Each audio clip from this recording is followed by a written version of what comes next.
El martillo de don Aurelio Mendoza se detuvo bruscamente cuando golpeó algo hueco en el piso de concreto del sótano.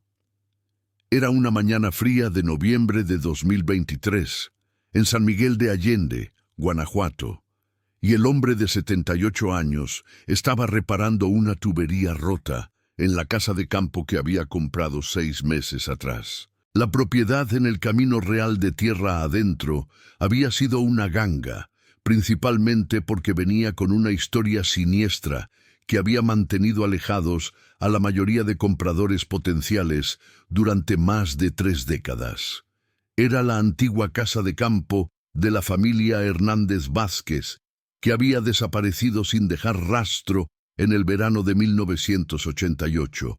Don Aurelio había vivido toda su vida en San Miguel y recordaba perfectamente el caso que había conmocionado a toda la región. Eduardo Hernández, de 52 años, era un empresario próspero, dueño de varias ferreterías en el centro histórico.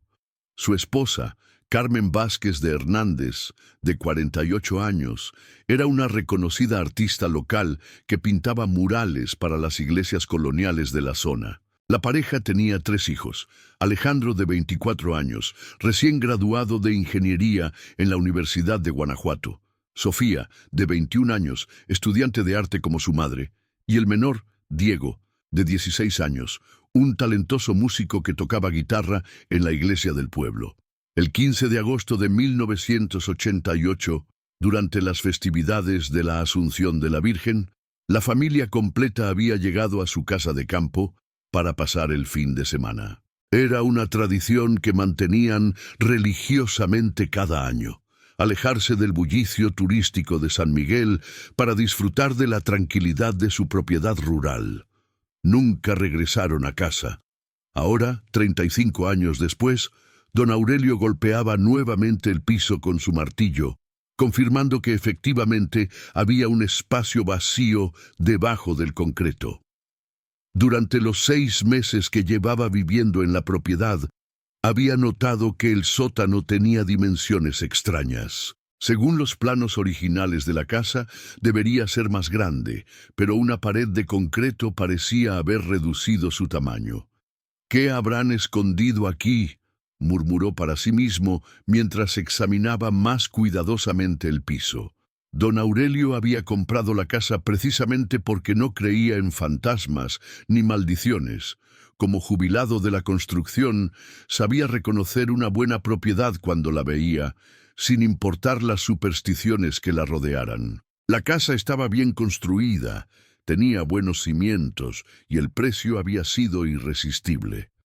Pero ahora, mientras palpaba las irregularidades en el concreto, comenzó a preguntarse si la historia siniestra de la propiedad tendría bases más sólidas que las simples leyendas urbanas. Subió a buscar su taladro eléctrico y una pala. Si había algo enterrado debajo del piso del sótano, iba a descubrir qué era. El primer agujero que hizo con el taladro confirmó sus sospechas. A unos 30 centímetros de profundidad, la broca atravesó el concreto y se encontró con aire vacío. Había definitivamente un espacio hueco debajo del sótano. Don Aurelio trabajó durante 2 horas, perforando una línea de agujeros hasta crear una abertura lo suficientemente grande como para meter una linterna. Cuando iluminó el espacio subterráneo, lo que vio lo dejó sin aliento. Era una habitación secreta, de aproximadamente 3 metros por 4, completamente acabada, con paredes de ladrillo y piso de baldosa. Pero lo más impactante no era la construcción, sino lo que contenía. En el centro de la habitación había una mesa de madera con 5 sillas alrededor. Sobre la mesa había platos, vasos y cubiertos, como si alguien hubiera estado a punto de cenar. En las paredes colgaban fotografías de la familia Hernández Vázquez en diferentes épocas y ocasiones familiares. Pero lo que realmente hizo que don Aurelio sintiera un escalofrío fue lo que había en el rincón más alejado de la habitación. 5 bultos envueltos en lonas plásticas, ordenadamente colocados uno junto al otro. Con manos temblorosas, don Aurelio llamó inmediatamente a la policía. Comandancia de San Miguel de Allende, ¿en qué podemos servirle? Habla Aurelio Mendoza. Estoy en la casa del Camino Real donde vivía la familia Hernández. Creo que encontré algo en el sótano. ¿En qué tipo de algo, señor? Don Aurelio miró hacia el agujero que había abierto en el piso. Creo que encontré los cuerpos. La noticia se extendió por San Miguel de Allende como pólvora seca. A las 2 horas del llamado de don Aurelio, la casa de campo estaba rodeada de vehículos policiales, periodistas y curiosos que se habían acercado para ver qué estaba sucediendo en la propiedad maldita del Camino Real. El comandante Roberto Salinas, de 45 años, había sido transferido a San Miguel apenas 2 años atrás, pero conocía bien la leyenda de la familia desaparecida. Era uno de los casos sin resolver más famosos de Guanajuato, mencionado regularmente en programas de televisión sobre misterios mexicanos. Don Aurelio, cuénteme exactamente qué vio en esa habitación, pidió el comandante mientras el equipo de peritos preparaba el equipo para acceder al espacio subterráneo. Comandante, parece como si hubieran preparado la habitación para vivir ahí.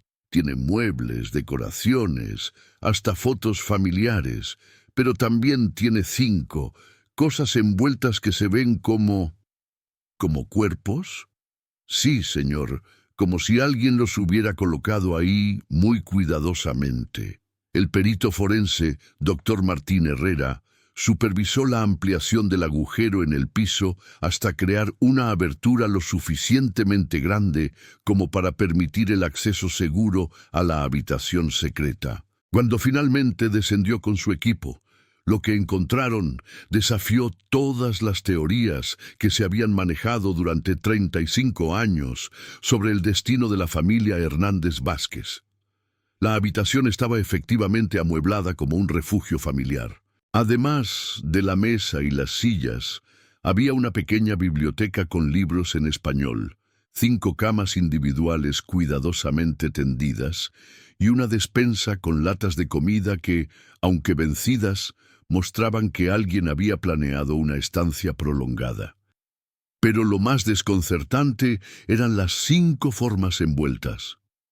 Cuando el doctor Herrera examinó la primera, inmediatamente se dio cuenta de que no eran cuerpos humanos. «Comandante Salinas, necesita bajar a ver esto», gritó desde la habitación secreta. Cuando el comandante descendió, el doctor Herrera había desenrollado parcialmente uno de los bultos. Adentro había ropa doblada cuidadosamente, documentos personales y objetos que claramente pertenecían a miembros de la familia Hernández Vázquez. «No son cuerpos, comandante, son pertenencias, como si alguien hubiera empacado la vida de cada miembro de la familia por separado». El comandante examinó los otros bultos. Cada uno contenía ropa, fotografías personales, documentos de identidad y objetos íntimos de cada miembro de la familia. Era como si alguien hubiera querido preservar la memoria de 5 personas que habían dejado de existir. «Doctor Herrera, ¿hay algún indicio de lo que les pasó a las personas reales?» «No en esta habitación, pero comandante, mire esto». El forense señaló hacia una de las paredes, donde alguien había escrito un mensaje con pintura roja. El texto era claramente visible bajo la luz de las lámparas LED que habían instalado. «Nos fuimos porque no teníamos otra opción. Si alguien encuentra esto, sepan que no morimos aquí. Nos llevaron lejos, pero nuestros corazones se quedan en San Miguel. Eduardo H., agosto 1988». El comandante fotografió el mensaje cuidadosamente. «¿La pintura parece auténtica de 1988? Tendré que hacer pruebas de laboratorio, pero a primera vista sí parece tener la edad correcta. La decoloración y el agrietamiento son consistentes con 35 años de humedad. Mientras el equipo forense continuaba documentando la habitación secreta, el comandante Salinas subió al piso principal de la casa para hablar con don Aurelio y tratar de entender mejor la cronología de los eventos. Don Aurelio, ¿usted conocía a la familia Hernández Vázquez? Claro, comandante. Eduardo era un hombre muy respetado en el pueblo. Sus ferreterías le dieron trabajo a mucha gente local. Carmen era una artista maravillosa, siempre estaba involucrada en eventos culturales. ¿Recuerda algo inusual en los días antes de que desaparecieran? Don Aurelio se quedó pensativo. Ahora que lo menciona, sí hubo algo extraño. Unos días antes del 15 de agosto, vi camionetas desconocidas pasando por este camino varias veces. No eran de por aquí, y en esa época no había mucho tráfico hacia esta zona. ¿Puede describir las camionetas? Eran negras, vidrios polarizados. Se veían caras del tipo que usan los políticos o empresarios importantes. Pero lo raro es que pasaban muy despacio, como si estuvieran estudiando la casa. El comandante anotó toda la información. Era la primera pista concreta que había surgido sobre el caso en décadas. ¿Alguien más del pueblo vio esas camionetas? No lo sé, comandante. En esa época yo vivía más cerca de aquí, en el rancho de al lado. Ahora ese terreno es de mi hijo, pero yo me jubilé y compré esta casa para estar más tranquilo. ¿Su hijo todavía vive en el rancho vecino? Sí, él y su familia. Aurelio Jr. tiene 52 años ahora, pero en 1988 tenía 17. Él también vio las camionetas e incluso vio a la familia Hernández cuando llegaron ese fin de semana. El comandante se interesó inmediatamente. ¿Podemos hablar con su hijo? Por supuesto. Vive a unos 500 metros por el camino. Él se acuerda de todo lo que pasó ese fin de semana porque fue muy traumático para todos los vecinos. Aurelio Jr. Mendoza era un hombre robusto que trabajaba como ingeniero agrónomo y manejaba el rancho familiar junto con sus propios cultivos de agave. Cuando el comandante Salinas llegó a su casa, Aurelio Jr. estaba esperándolo en la terraza con una expresión grave. «Comandante, mi papá me llamó para contarme lo que encontraron. Después de 35 años, pensé que nunca sabríamos qué pasó con los Hernández. Su padre dice que usted vio a la familia cuando llegaron ese fin de semana». Así es. El viernes, 12 de agosto por la tarde, llegaron en 2 carros como siempre hacían. Eduardo manejaba su Tsuru azul y Carmen venía en su combi Volkswagen con los muchachos. Se veían normales, contentos como siempre. ¿Y las camionetas que menciona su padre? Aurelio Jr. se puso serio. Esas camionetas llegaron el sábado por la mañana. Eran 3 vehículos, todos iguales, negros con vidrios polarizados. Se estacionaron en la entrada de la propiedad de los Hernández como a las 10 de la mañana. ¿Vio quién se bajó de las camionetas? Varios hombres vestidos de traje, a pesar del calor. Se veían como gente de la ciudad, muy formal, muy serios. Hablaron con Eduardo en la puerta de la casa durante varios minutos. ¿Pudo escuchar algo de la conversación? No las palabras exactas, pero se veía tensa. Eduardo gesticulaba mucho, y en un momento Carmen salió de la casa también. Ella se veía asustada. ¿Qué pasó después? Los hombres se fueron, pero las camionetas regresaron esa noche. Esta vez llegaron como a las 11 de la noche, sin luces. Yo los vi desde la ventana de mi cuarto. El comandante sintió que finalmente estaban llegando a información crucial. ¿Qué vio exactamente? Vi luces de linternas moviéndose alrededor de la casa de los Hernández durante varias horas. Parecía que estaban buscando algo o cargando cosas. Escuché ruidos como si estuvieran moviendo muebles o cajas pesadas. ¿Y la familia? ¿Los vio durante esa actividad nocturna? Aurelio Jr. hizo una pausa larga antes de responder. Comandante, Esto es lo que nunca le dije a la policía en 1988, porque era muy joven y tenía miedo. Pero esa noche vi cómo metían a 5 personas dentro de las camionetas. ¿Estaban conscientes? ¿Se resistían? No lo sé. Era muy oscuro y yo estaba mirando desde lejos. Pero definitivamente eran 5 figuras humanas que pusieron dentro de los vehículos. Después, las camionetas se fueron y nunca más regresaron. ¿Por qué no reportó esto en 1988?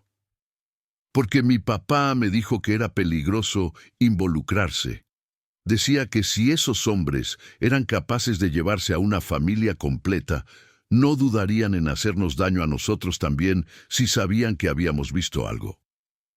El comandante comprendió el miedo que había mantenido silencioso a este testigo clave durante 35 años. En México de finales de los 80, la desconfianza hacia las autoridades era común, especialmente en casos que involucraban personas con recursos económicos significativos. Aurelio, ¿alguna vez tuvo sospechas sobre quiénes podrían haber sido esos hombres? Comandante, en esa época hubo rumores en el pueblo de que Eduardo había tenido problemas con algunos proveedores de sus ferreterías. Supuestamente había dinero de por medio, contratos que no se cumplieron, ese tipo de cosas. ¿Recuerda nombres específicos?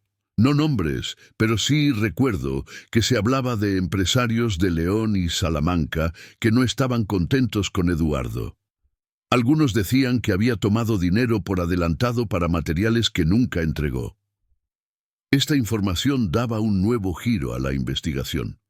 Si Eduardo Hernández había estado involucrado en disputas comerciales significativas, eso podría explicar tanto los visitantes amenazadores como la decisión de crear un refugio secreto en el sótano. Esa noche, mientras el equipo forense terminaba de procesar la habitación secreta, el comandante Salinas revisó todos los archivos disponibles sobre la investigación original de 1988.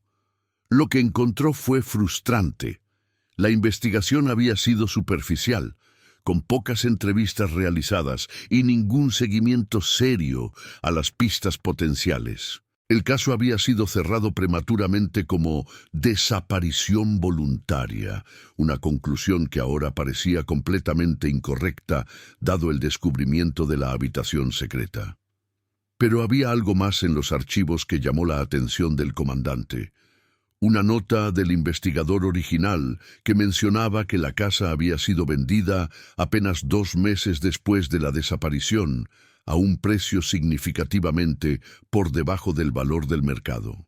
El comprador había sido una empresa llamada Desarrollos Inmobiliarios del Bajío, con sede en León, Guanajuato. La misma ciudad donde, según Aurelio Jr., había empresarios que tenían disputas con Eduardo Hernández. El comandante Salinas cerró los archivos y miró hacia la casa de campo donde don Aurelio había hecho el descubrimiento que prometía finalmente resolver uno de los misterios más duraderos de San Miguel de Allende. Pero sospechaba que lo que habían encontrado en el sótano era solo el comienzo. La habitación secreta no había revelado qué le había pasado a la familia Hernández Vázquez, sino que había planteado preguntas aún más inquietantes. ¿Por qué Eduardo había construido un refugio en el sótano? Sabía que estaba en peligro, y si la familia no había muerto en 1988, ¿dónde habían estado durante los últimos 35 años?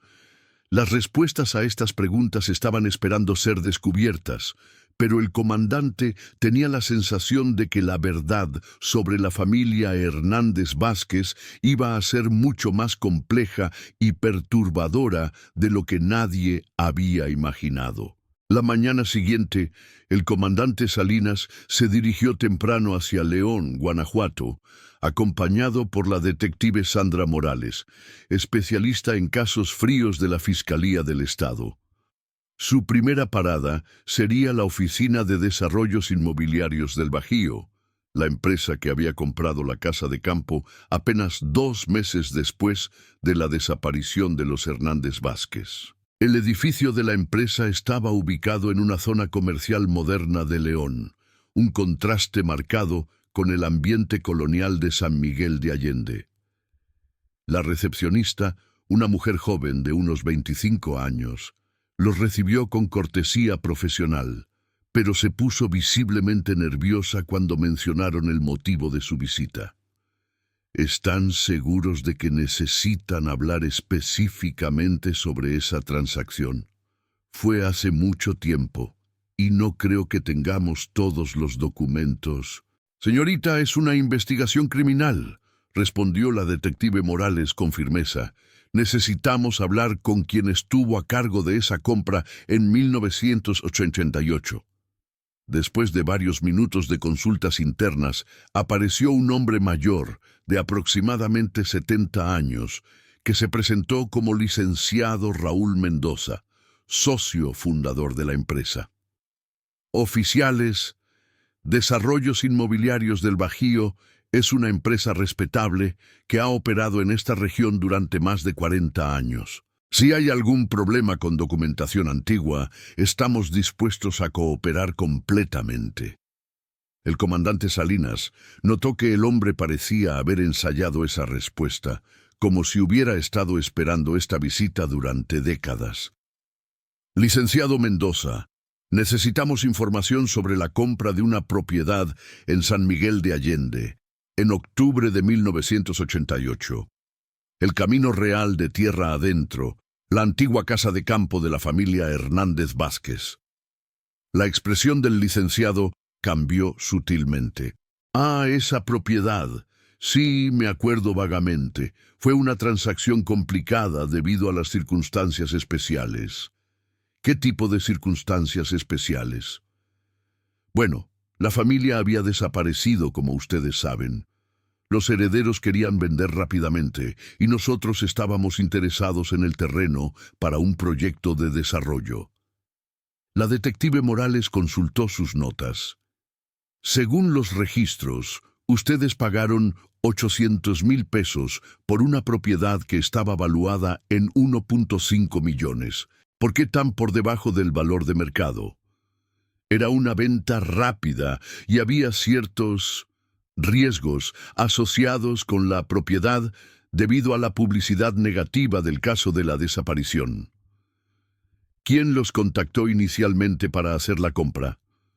El licenciado Mendoza se quedó en silencio por un momento, claramente considerando cuánta información revelar. Fuimos contactados por un intermediario que representaba los intereses de los herederos, un abogado de Salamanca llamado, déjenme recordar, licenciado Armando Torres. El comandante Salinas anotó el nombre. ¿Ustedes conocían a Eduardo Hernández antes de su desaparición? No, personalmente no, pero sabíamos de sus negocios en San Miguel. Era un empresario exitoso. ¿Tenían algún tipo de relación comercial con él? Otra pausa larga. Comandante, eso fue hace 35 años.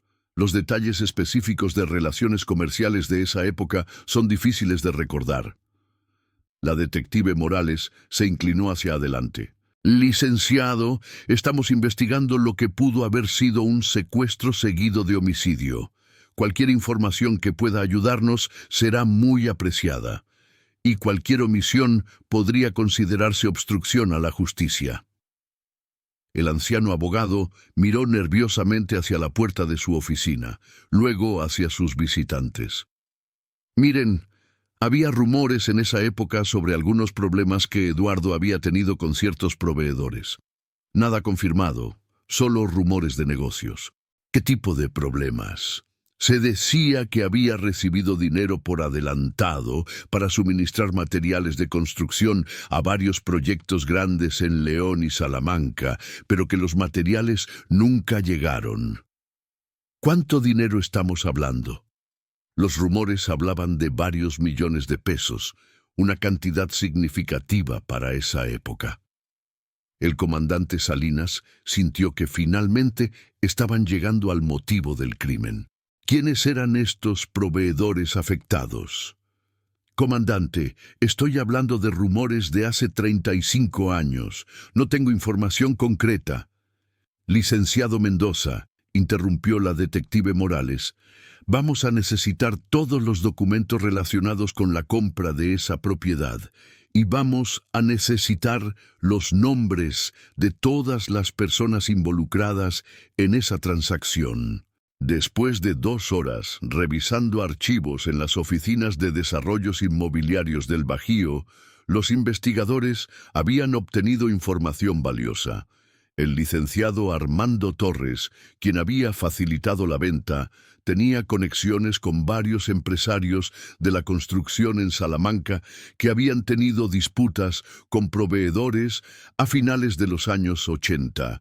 Su siguiente parada fue Salamanca, donde esperaban encontrar al licenciado Torres o al menos rastros de su práctica legal de esa época. En Salamanca descubrieron que Armando Torres había muerto en 1995, pero su antiguo bufete, ahora manejado por su hijo, conservaba algunos archivos de los casos de su padre.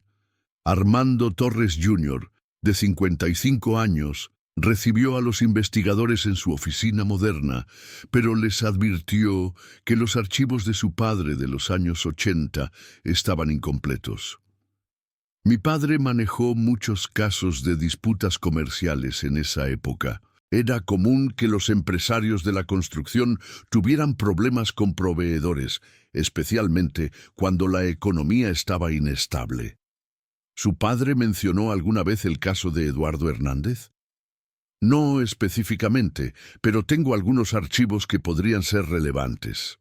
Torres Jr. les mostró una caja con documentos antiguos. Entre ellos, encontraron correspondencia relacionada con una disputa comercial que involucraba a Eduardo Hernández y 3 empresarios de Salamanca: Roberto Aguilar, dueño de Construcciones Aguilar, Miguel Sánchez, de Materiales del Bajío, y Fernando Castillo, de Desarrollos Castillo. Las cartas, fechadas entre mayo y julio de 1988, documentaban una disputa sobre la entrega de materiales de construcción por valor de 4.2 millones de pesos. Eduardo había recibido pagos por adelantado para suministrar cemento, varillas y otros materiales para 3 proyectos simultáneos, pero los materiales nunca habían sido entregados. ¿Qué pasó con estos 3 empresarios?, preguntó el comandante Salinas. Roberto Aguilar murió en 1992. Miguel Sánchez se mudó a Estados Unidos en los años 90. Pero Fernando Castillo todavía vive aquí en Salamanca. De hecho, ahora es uno de los empresarios más ricos de la región. La detective Morales examinó las cartas más detenidamente. Estas cartas muestran una escalada en el tono. Las primeras son cordiales, pidiendo información sobre los retrasos. Las últimas son claramente amenazantes. Una carta de julio de 1988, firmada por Fernando Castillo, era particularmente inquietante. Eduardo, tu tiempo se está agotando. O nos entregas los materiales que pagamos, o nosotros encontraremos otra forma de recuperar nuestro dinero. Y te aseguro que no te va a gustar nuestra alternativa. ¿Podemos hablar con Fernando Castillo?, preguntó el comandante. Pueden intentarlo, pero es un hombre muy poderoso ahora. Tiene contactos en el gobierno estatal y federal. No va a ser fácil conseguir información de él. Esa tarde, los investigadores se dirigieron a las oficinas de Desarrollos Castillo, ubicadas en un complejo empresarial lujoso en las afueras de Salamanca. La empresa había crecido enormemente desde los años 80 y ahora manejaba proyectos de construcción en todo el centro de México. Fernando Castillo, ahora de 73 años, los recibió en una oficina impresionante con vista panorámica de la ciudad. Era un hombre alto, bien vestido, que proyectaba autoridad y riqueza. Pero cuando mencionaron el nombre de Eduardo Hernández, su expresión se endureció visiblemente. Eduardo Hernández, dijo lentamente. No he escuchado ese nombre en muchos años. Señor Castillo, Estamos investigando la desaparición de la familia Hernández Vázquez en 1988. Hemos encontrado evidencia de que usted tenía disputas comerciales con Eduardo en esa época. Disputas comerciales son algo normal en este negocio, comandante. Eso no significa que tenga algo que ver con desapariciones. La detective Morales le mostró una copia de la carta amenazante. Esta es su firma, ¿verdad, señor Castillo? Fernando examinó la carta sin mostrar emoción. Sí, es mi firma. Y sí, Eduardo me debía dinero, mucho dinero. ¿Puede explicarnos exactamente qué pasó? Eduardo se comprometió a suministrar materiales para 3 proyectos importantes que yo tenía en construcción en 1988. Le pagué 4.2 millones de pesos por adelantado, como era normal en esos tratos, pero los materiales nunca llegaron. ¿Y qué hizo usted al respecto? Lo que cualquier empresario haría. Intenté resolver el problema por las vías legales primero. Pero Eduardo siguió dando excusas, diciendo que los materiales estaban en camino, que había problemas con los proveedores, ese tipo de mentiras. ¿Y después de las vías legales? Fernando se quedó callado por un momento largo. Comandante, en 1988 la justicia en México era aún más lenta y corrupta que ahora. A veces, los empresarios teníamos que encontrar formas alternativas de resolver nuestras disputas. ¿Qué tipo de formas alternativas? Contratar servicios de cobranza especializados. El comandante Salinas sintió que estaban llegando al meollo del asunto. ¿Servicios de cobranza especializados? Gente que sabía cómo persuadir a los deudores morosos para que cumplieran con sus obligaciones. ¿Puede darnos nombres de estas personas? Fernando se levantó y caminó hacia la ventana. Comandante, eso fue hace 35 años. Muchas de esas personas ya no están vivas o han salido del negocio. Pero usted recuperó su dinero, ¿verdad? Eventualmente sí. ¿Cómo? Eduardo tenía propiedades. Cuando desapareció, sus herederos liquidaron rápidamente sus activos para pagar las deudas pendientes. La detective Morales revisó sus notas. Según nuestros registros, usted compró varias propiedades de Eduardo Hernández a través de intermediarios en 1988 y 1989. Es posible. Compré muchas propiedades en esa época, incluyendo su casa de campo en San Miguel de Allende. Fernando se volvió hacia ellos con una expresión más cautelosa. ¿Qué tiene que ver esa casa específicamente con su investigación? Ayer encontramos evidencia en esa casa que sugiere que la familia Hernández Vázquez no desapareció voluntariamente, sino que fueron secuestrados. Eso es una acusación muy seria, comandante. ¿Dónde estaba usted el fin de semana del 13 al 15 de agosto de 1988? No tengo forma de recordar exactamente dónde estaba un fin de semana específico de hace 35 años. El comandante Salinas decidió presionar más. Señor Castillo, tenemos un testigo que vio 3 camionetas negras con vidrios polarizados en la propiedad de los Hernández ese fin de semana. El mismo testigo vio cómo cargaron a 5 personas en esas camionetas. Fernando regresó a su escritorio y se sentó lentamente. Comandante, si alguien hizo algo ilegal relacionado con Eduardo Hernández, no fui yo personalmente. ¿Pero usted contrató a las personas que sí lo hicieron? Yo contraté servicios de cobranza legítimos. Si esas personas excedieron sus instrucciones, eso no es responsabilidad mía. La detective Morales se inclinó hacia adelante. ¿Cuáles eran exactamente las instrucciones que les dio? Recuperar mi dinero, por cualquier medio necesario, incluyendo secuestro.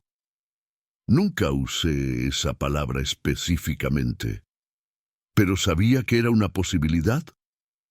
Fernando no respondió inmediatamente.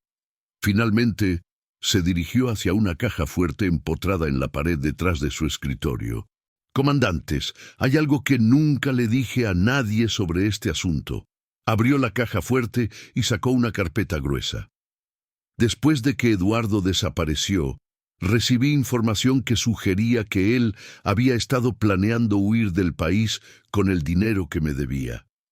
¿Qué tipo de información? Un investigador privado que contraté encontró evidencia de que Eduardo había estado transfiriendo dinero a cuentas bancarias en Estados Unidos durante los meses previos a su desaparición. Fernando les mostró documentos que parecían ser registros bancarios y reportes de un investigador privado, fechados en septiembre de 1988. Según esta investigación, Eduardo había sacado más de 8 millones de pesos de sus cuentas en México y los había transferido a bancos en Texas. El comandante Salinas examinó los documentos.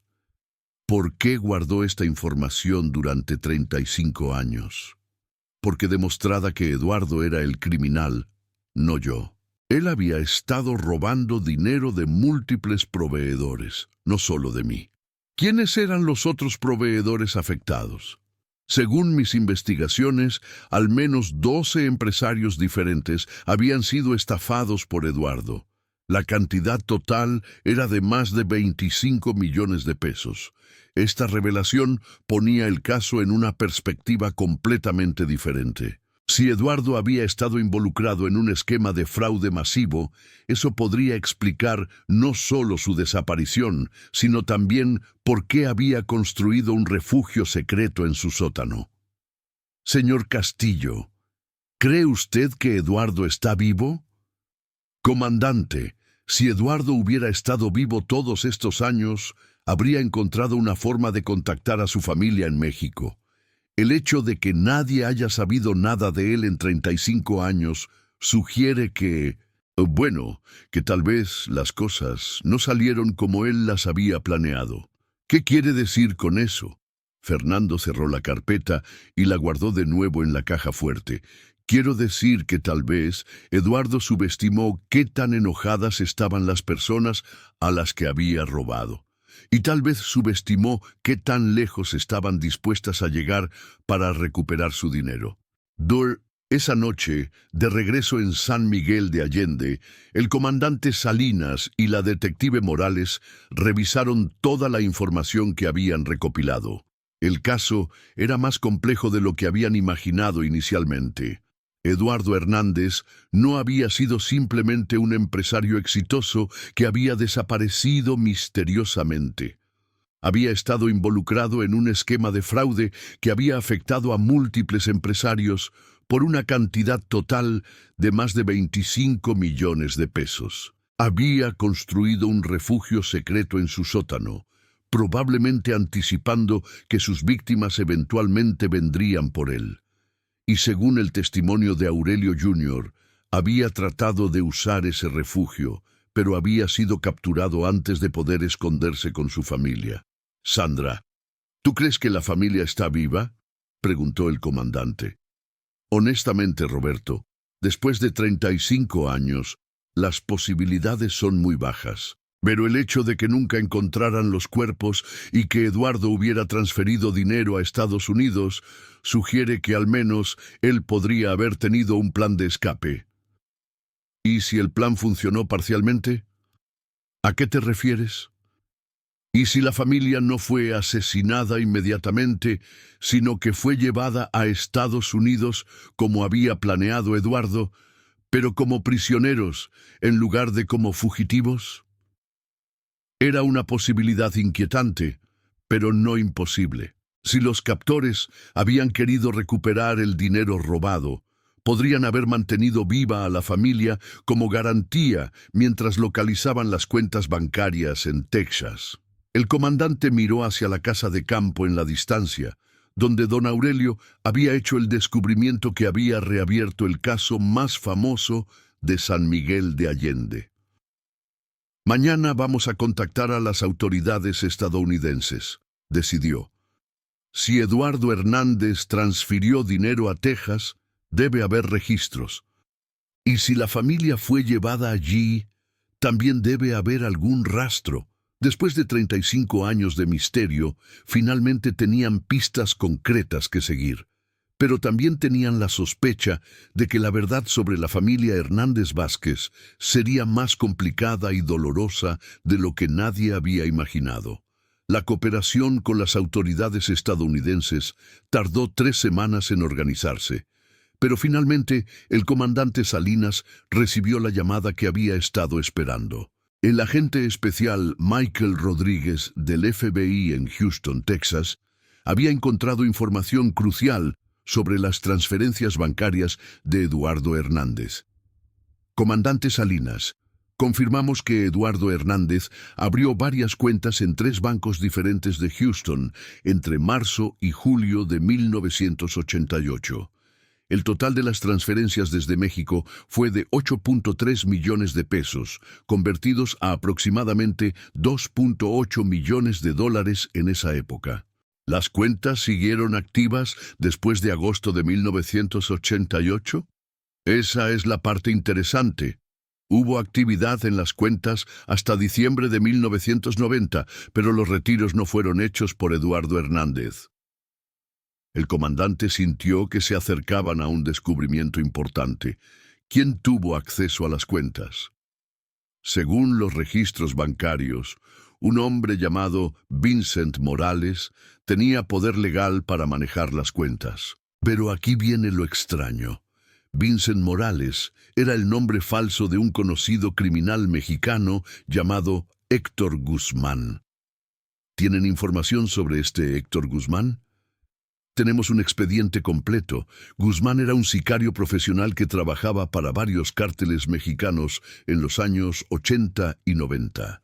Se especializaba en secuestros y extorsión de empresarios ricos. Esta información confirmaba las peores sospechas del comandante Salinas. Eduardo había sido capturado por criminales profesionales que habían accedido a su dinero en Estados Unidos. ¿Guzmán todavía está vivo?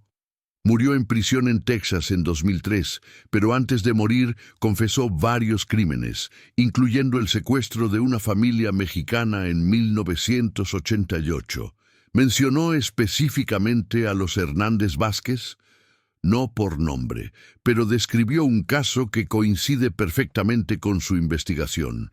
Una familia de 5 personas, padre empresario que había estafado a varios socios, llevados desde Guanajuato a Texas, para forzarlo a revelar las ubicaciones de sus cuentas bancarias. El comandante Salinas sintió una mezcla de esperanza y terror. ¿Qué más dijo sobre el destino de la familia? Según su confesión, mantuvieron a la familia viva durante más de 2 años, usándolos como garantía mientras vaciaban completamente las cuentas bancarias. Pero después, ¿después qué? Guzmán afirmó que en 1990 recibió órdenes de sus empleadores mexicanos de eliminar a toda la familia porque ya no eran útiles y se habían vuelto un riesgo de seguridad. El corazón del comandante se hundió. Después de 35 años, finalmente tenía confirmación de que la familia Hernández Vázquez había sido asesinada. ¿Guzmán dijo dónde fueron enterrados los cuerpos? Mencionó un rancho aislado en el condado de Brazoria, Texas, aproximadamente 1 hora al sur de Houston, pero nunca dio coordenadas exactas. ¿Las autoridades estadounidenses investigaron esta confesión? En 2003 había muchos casos sin resolver y la confesión de un criminal moribundo no era prioridad alta. Pero ahora, con nueva evidencia de México, estamos dispuestos a abrir una investigación formal. 2 días después, el comandante Salinas y la detective Morales volaron a Houston para unirse a la búsqueda en el condado de Brazoria. El agente Rodríguez había organizado un equipo que incluía especialistas forenses, equipos de radar de penetración terrestre y perros entrenados para encontrar restos humanos. El rancho mencionado en la confesión de Guzmán había cambiado de propietarios varias veces, pero los registros del condado mostraban que en 1990 había pertenecido a una empresa llamada South Texas Cattle Ranch, que según las investigaciones del FBI era una fachada para actividades criminales. Durante 3 días, los equipos peinaron 200 acres de terreno accidentado en el sureste de Texas. Era un trabajo agotador bajo el calor húmedo del Golfo de México, pero el comandante Salinas se negaba a rendirse. El 4.º día, los perros detectores encontraron algo. En una área remota del rancho, cerca de un viejo corral abandonado, los perros comenzaron a ladrar insistentemente en un área específica. El radar de penetración terrestre confirmó anomalías en el suelo consistentes con tumbas humanas.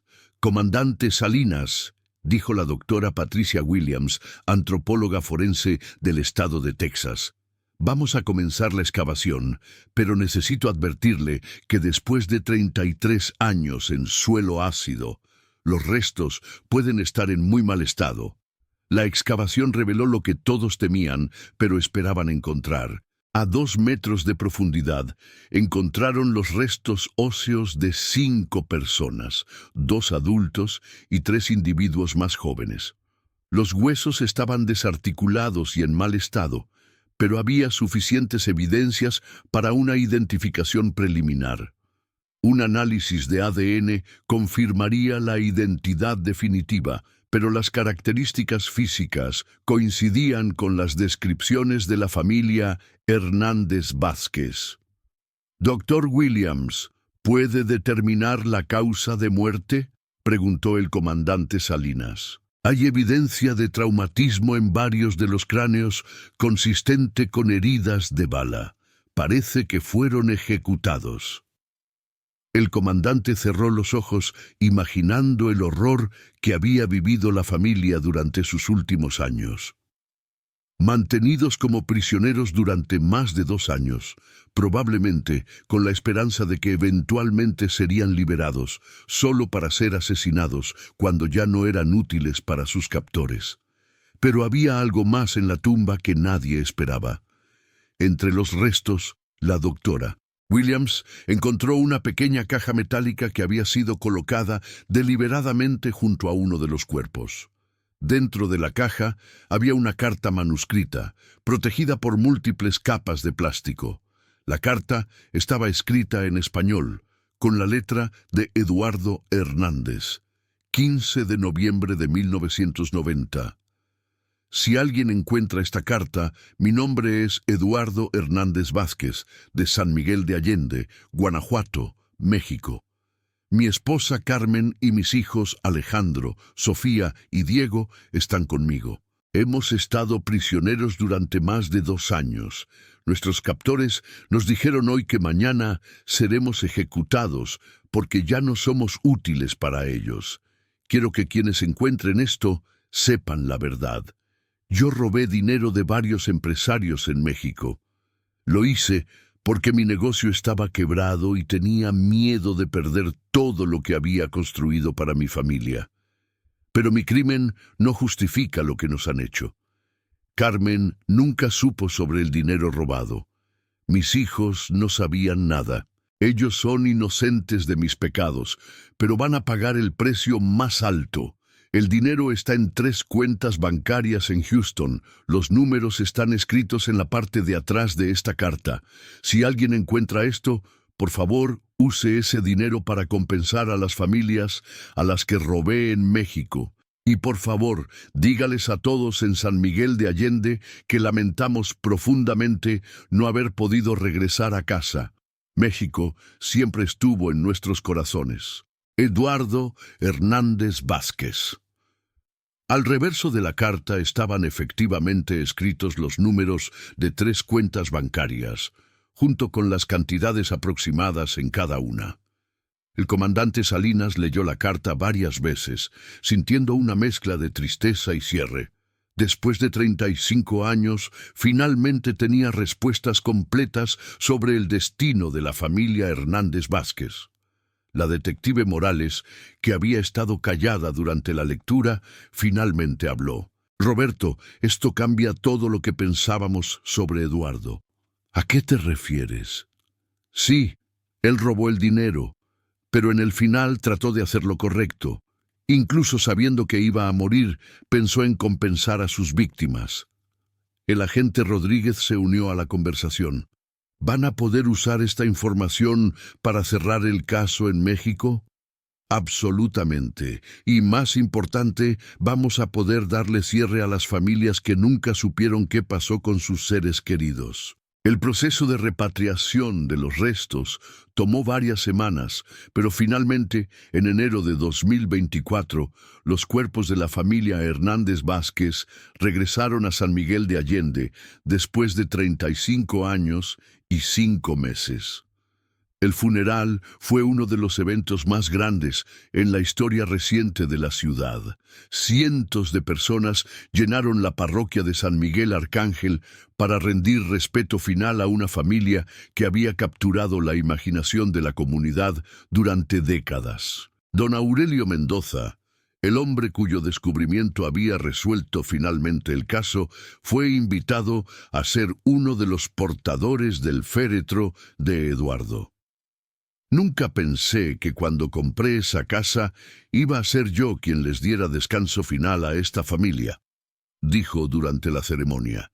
Fernando Castillo, el empresario de Salamanca cuyas acciones habían desencadenado la tragedia, había muerto de un infarto 2 semanas después de ser interrogado por los investigadores. Su familia donó 5 millones de pesos para un fondo destinado a ayudar a víctimas de crímenes violentos.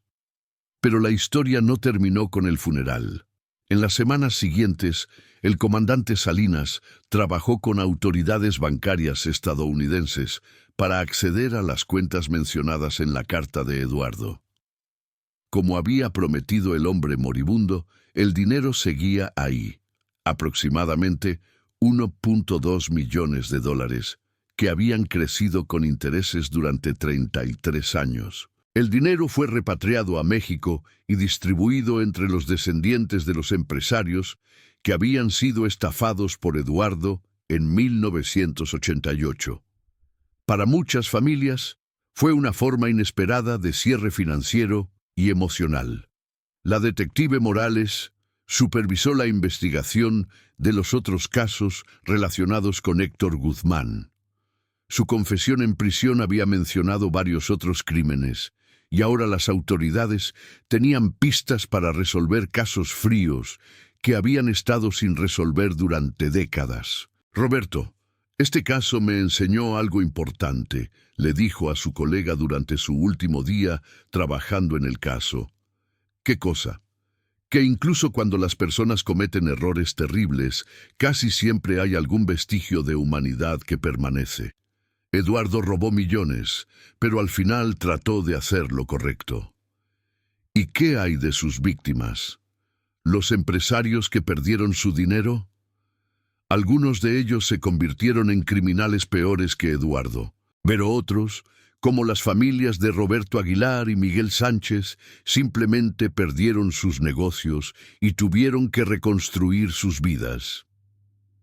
6 meses después del descubrimiento, la casa de campo en el Camino Real de Tierra Adentro fue convertida en un museo y centro de educación sobre víctimas de crímenes violentos.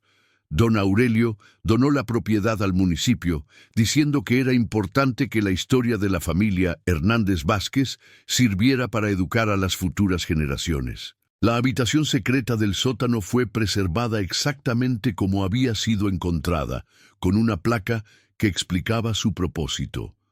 Eduardo Hernández construyó este refugio porque sabía que sus acciones tendrían consecuencias. Aunque no pudo proteger a su familia, su historia nos recuerda que nuestras decisiones afectan no solo a nosotros mismos, sino a todos los que amamos.